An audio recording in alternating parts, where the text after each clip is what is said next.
Bismillah, Assalamualaikum. Izin bertanya Ustadz, saya tidak diizinkan untuk ikut-ikut kajian syar'i oleh suami saya. Beliau bilang Salafi itu Wahabi. Suami bilang hati saya sudah keras, membeku karena sudah susah dibilangin. Ya. Jangan ikut kajian, tapi masih ikut juga. Suami juga kembali lagi dengan pemahaman kiai-kiai sejak masuk salah satu ormas Islam.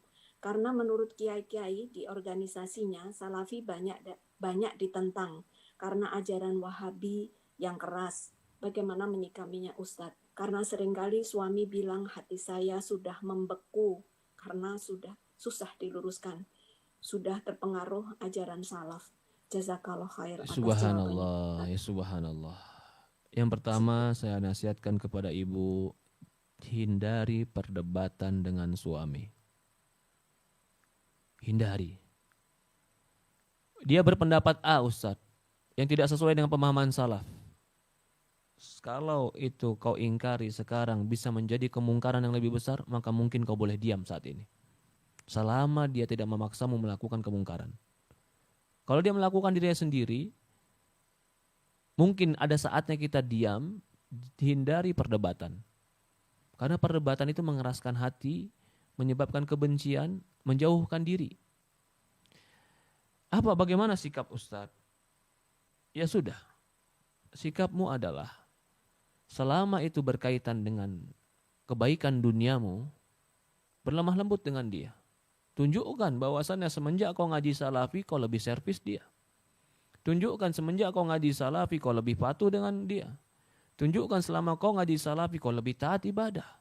Tunjukkan selama kau ngaji salafi, kau lebih menjaga pergaulanmu, menjaga anak-anakmu. Ketika dia melihat perubahanmu yang baik dan positif ini, katakanlah karena aku belajar di salafi. Sehingga dia tidak bisa menyalahkan dirimu.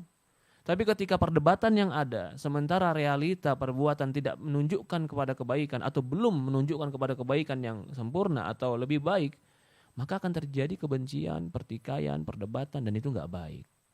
Nggak baik. Ya.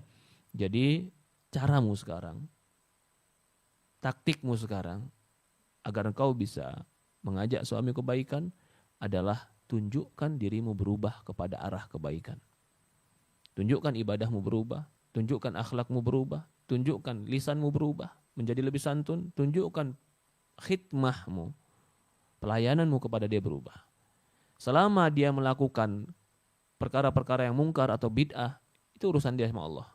Selama dia tidak memaksa kita. Sambil perlahan demi perlahan kita doakan, kita berikan dia pemahaman yang benar. Kita kasih pemahaman salaf ini pemahaman yang logika kok. Al-Quran, hadis dengan pemahaman sahabat, di mana salahnya? Orang yang mengerti dan kita sampaikan dengan cara yang baik, insya Allah akan menerima.